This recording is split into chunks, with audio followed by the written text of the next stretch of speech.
Dun, dun, dun, dun. Tyson D. Dun, dun, dun, dun. 2020. Question: how does a person with OCD function in a world with COVID-19? Well, I'll tell you, very, very, very cautiously. It's a bit strange here for me. It's something I think about a lot because I was already in a state of avoid everybody, avoid everything. My hair, put hair gel in, looks nice in person, but you have like these little things that look like little diamonds in my hair. And on camera it just looks like I have gray hair or something white. But anyway, back to my thing. I've been thinking about it quite a lot with my OCD issue, which I never had diagnosed, but I knew I had it, and I recognized it already in high school in my psychology class, and I realized why it exists. But in this period, just before uh, Corona hit Europe, even before I really even heard about it, I was already in this point. I was talking to my grandmother about this earlier. I was already in this point where I was really avoiding people. And it's like if somebody, just after I fallen ill in December, I I really kicked up a notch my my normal behavior of holding my breath when I walk past people and stuff like that. I that's how bad my OCD is really. Yeah, I really get paranoid about people and their germs, and normally my surroundings, it can be a mess. I learned to do that long ago, just to let things lie, but I will never allow things to be unsanitary. And I had this point in time where I was scared to touch anything. Actually, I already I was well prepared for this thing. And my grandmother said to me, she said maybe uh maybe I had this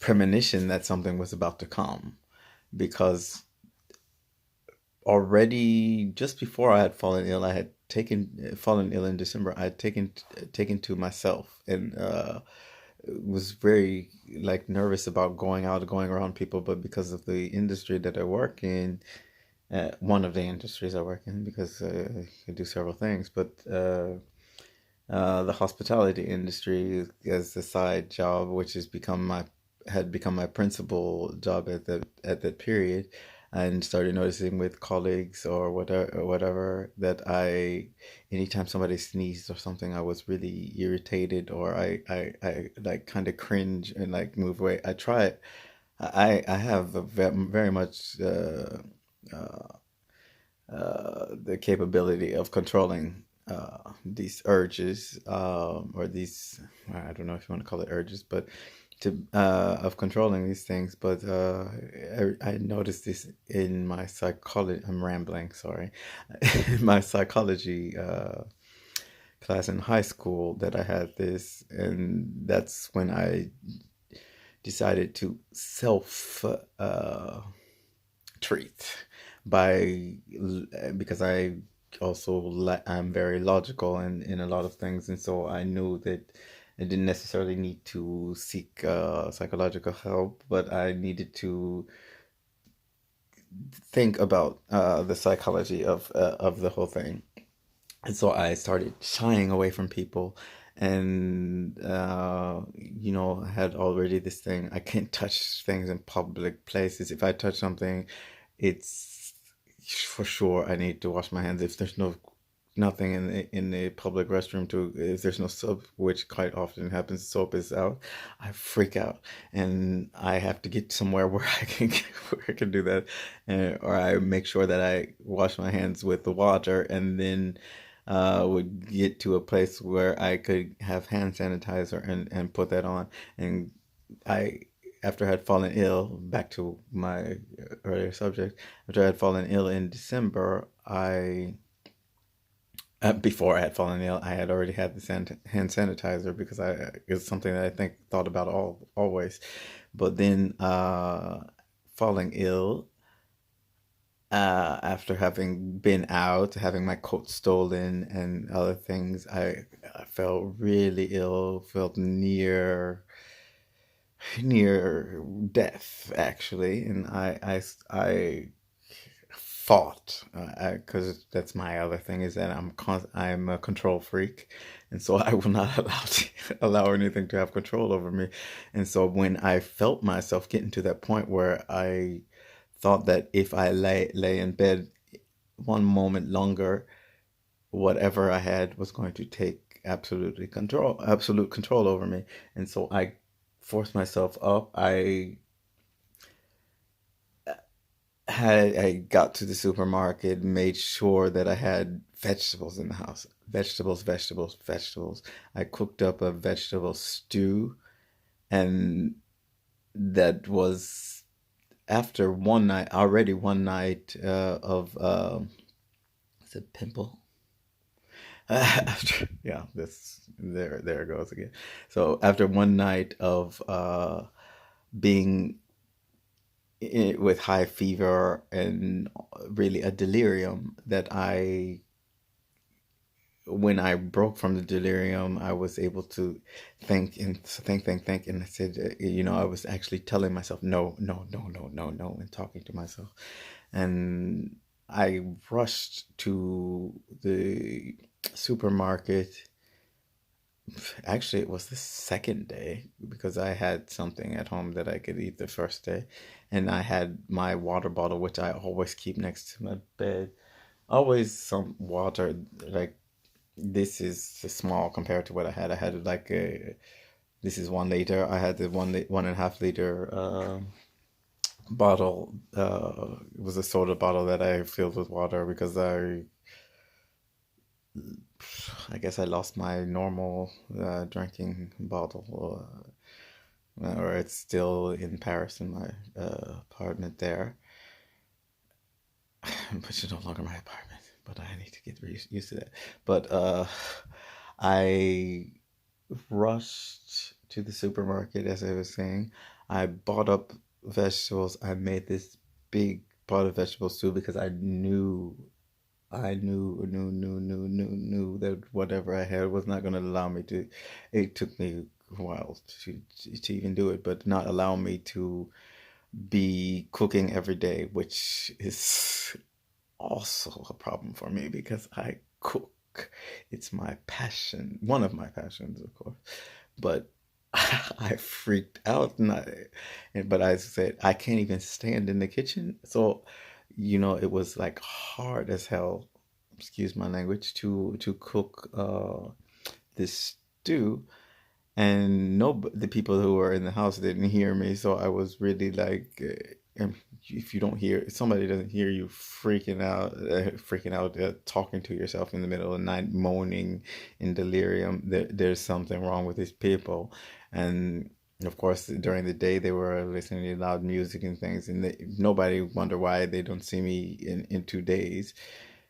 Because the only time I was up was when I was able to snap out, well, be awake first of all, and snap out of the delirium when you be in the period being between being half awake and sleeping and being scared to fall back asleep, which actually is probably what caused the delirium, because I was scared to fall asleep because I was scared that if I fell asleep I wouldn't wake up.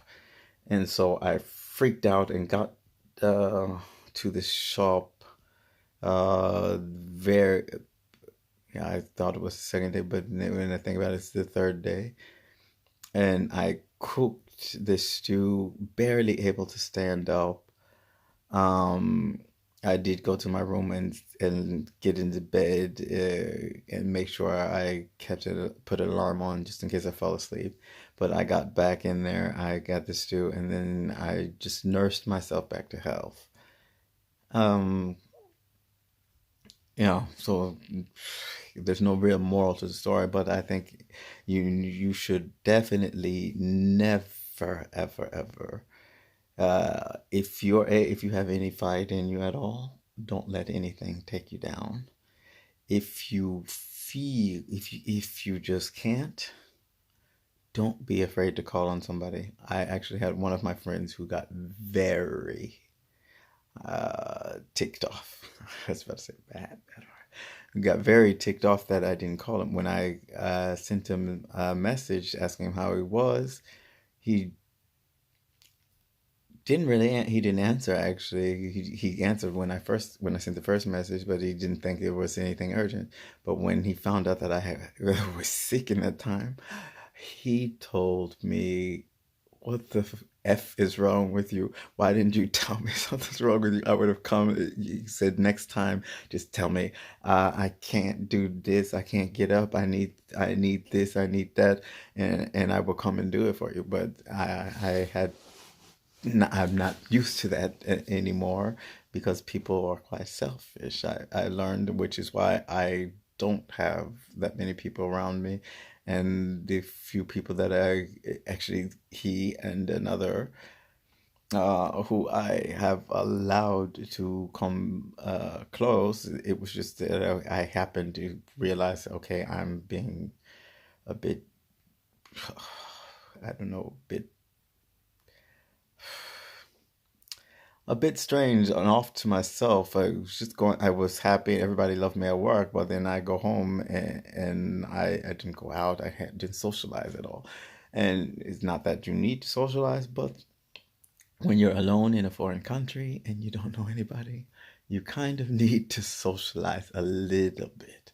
You need to have a base of friends. You need to have at least one person who is close to you, who will look out for you, who will make sure that nothing wrong goes in. Luckily, I had this experience of being out on a night when there's nobody out, and so I'm thinking talking to a bartender, and then all of a sudden, two people are sitting there, and everybody, because there's only four of us, we end up all in the conversation, and then I somehow find myself invited into a circle of friends. So these two people turned into three people, and then that turned into four people, and I have built up this network of people who care about me and who I care about, and uh, that gets me in a better position. But now with what's happening, I don't see any of them. I started sending messages to make sure everybody's okay because I moved out of Utrecht back to Amsterdam, and then the people in Amsterdam, I want to see, but I can't see. I make sure, like, I have older people that I friends with, that I try to make sure that things are right with them because I, I mean, I did even stay away from them for a while because I was thinking, if I go out, that means I have to take public transport to get to them. And then I was like, then I'm transmitting something from public transport to them, and I didn't want to do that. And so, like, I, yeah, I think OCD is a good thing in some cases. Got me in trouble. It can get you in trouble in some situations, but uh, in other cases, it kind of smooths things over. And I realize when the camera is too close to my face, just to get off of the subject and to get onto something less serious. But if I take it away, then you see my man chest.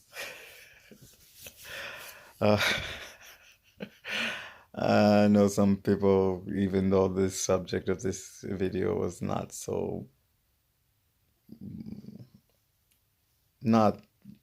sexual or whatever. Some people are going to take it to a place that it wasn't, but I just don't care. And probably get people telling me that I'm this or that or whatever, but you know, I don't care. I just want to say hello and take care of yourselves. And if at any time you feel that something is not right with your health, don't, don't, don't take to yourself. Close down. What you need to do instead is reach out to someone. Someone will come. Someone will make sure you eat. Someone will make sure things get done so that you are able to function. And those who do not, well, those who do not and are capable of doing it, you know that they're not the right friends to have, or they're not the right person to call a friend, maybe an acquaintance. But you want to make sure you really keep the good people close to you. Take care of yourselves. And yeah, I didn't really answer the question about OCD, but OCD kind of helps. Have a little bit of OCD, but don't exaggerate, because exaggerating will not solve the problem. It could even aggravate the problem. Have a good night. Peace. Until tomorrow.